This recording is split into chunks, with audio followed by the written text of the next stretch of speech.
Let's solve some more examples to understand the basic differentiation rules and the rate of changes.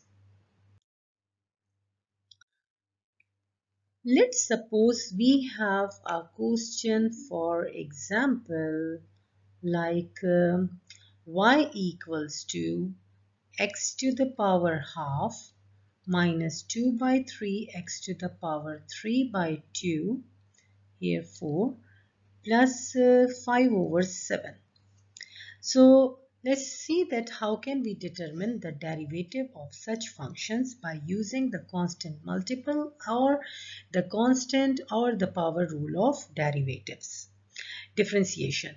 Now what we have to do whenever we have a coefficient and the power, by what we try to do, we just multiply the power with the coefficient.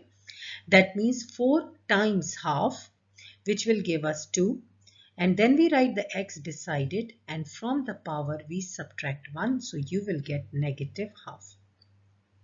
Minus, now multiply 2 by 3 with 3 by 2, you will get the 1, and then x, from the power we subtract 1, so we will get 1 over 2, and the derivative of any number is 0.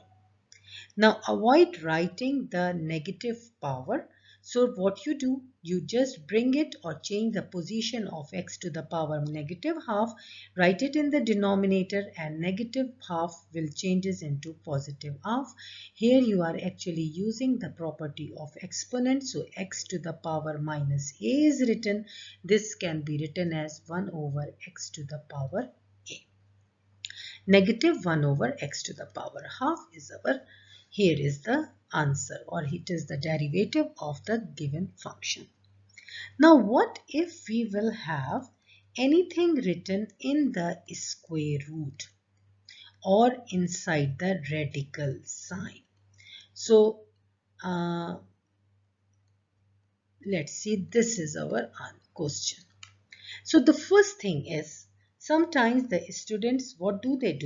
That they keep the radical as it is, and they take the derivative of the inside function. So they take just the inside function's derivative, which is absolutely wrong. Because in order to solve such questions, first of all, write all the radicals in the power form. How can we do? Understand that if you have square root of x, it means it has a power of half, because the radical has a power half.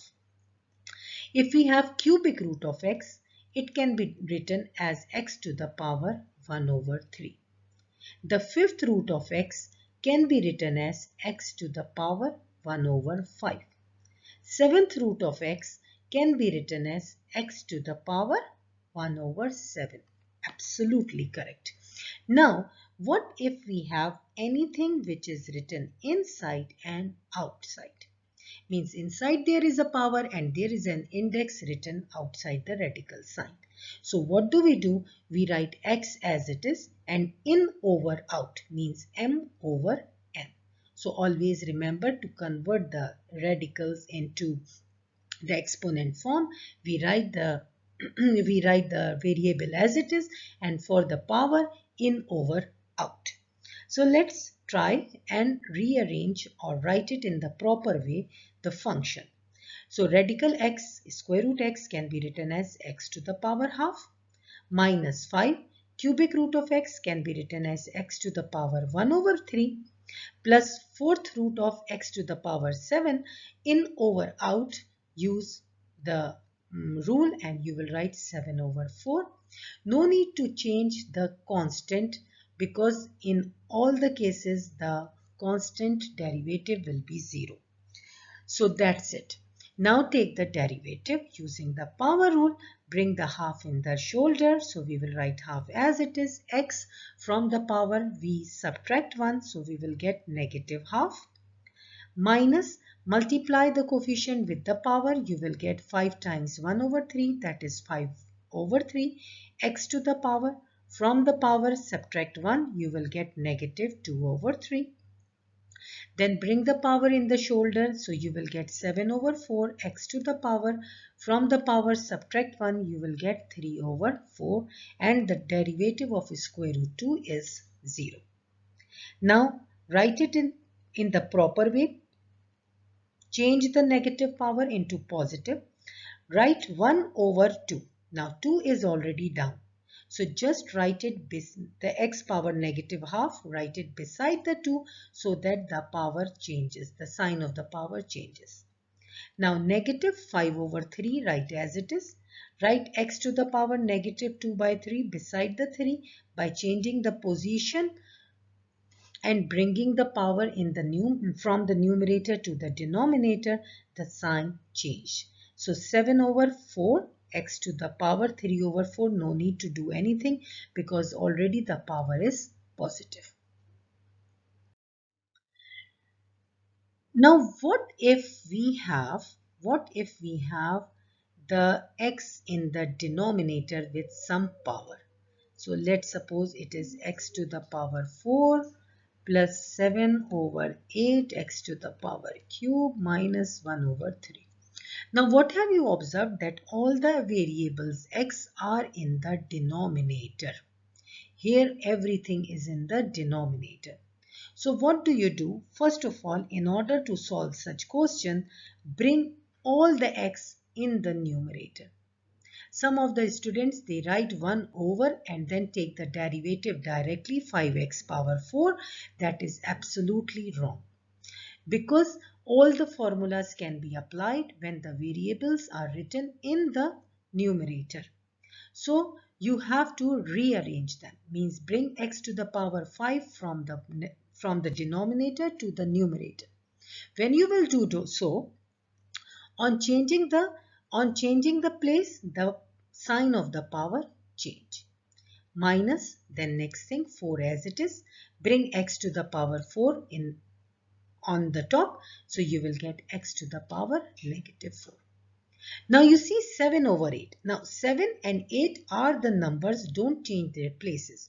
Only x power 3, bring it up. So it will give you x to the power negative 3. Don't take we are not taking the derivative, so write the negative 1 over 3 as it is. Now all the x are in the numerator. You are ready to take the derivative using the power rule. So bring the power in the shoulder, minus 5. X from the power we subtract 1. So you will get negative 6. Multiply the power with the coefficient. So negative 4 times negative 4 gives you positive 16. X to the power. From the power subtract 1. You will get negative 5.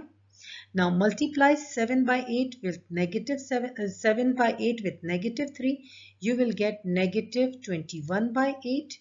X to the power, from the power subtract 1, you will get negative 4, and the derivative of 1 over 3 is 0.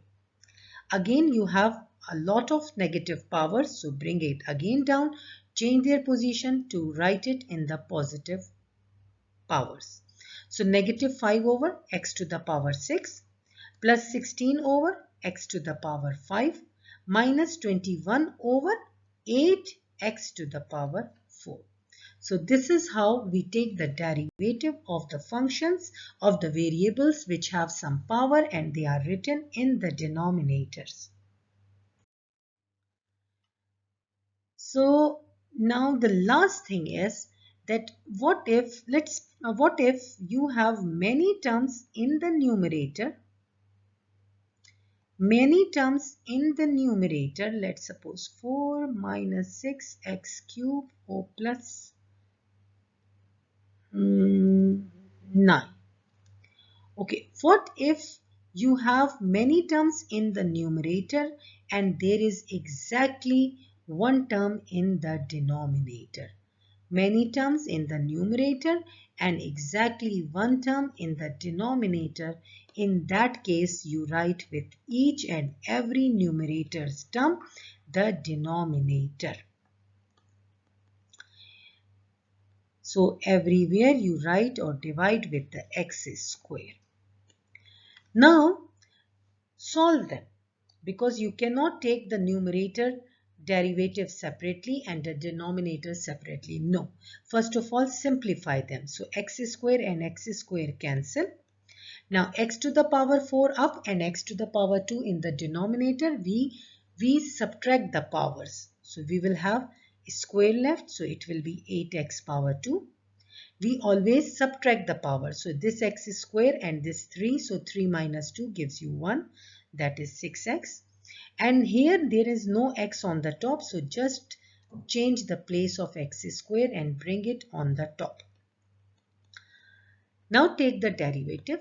So derivative of 4 is 0. Derivative of 8x square is 16x.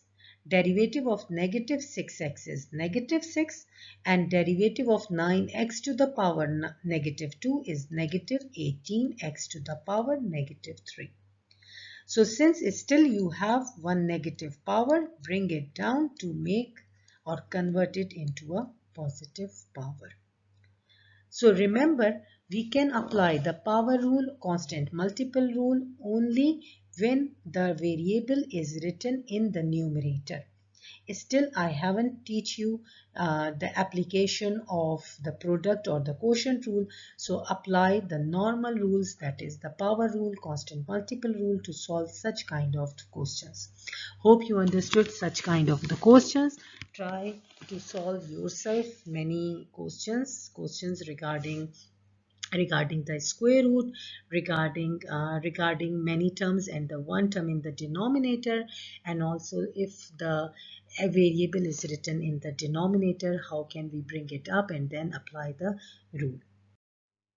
So here are some of the questions. Kindly pause the video and try to solve all these questions just to help you out. If something is written in the square root, we have to change it into the power. So the power is half.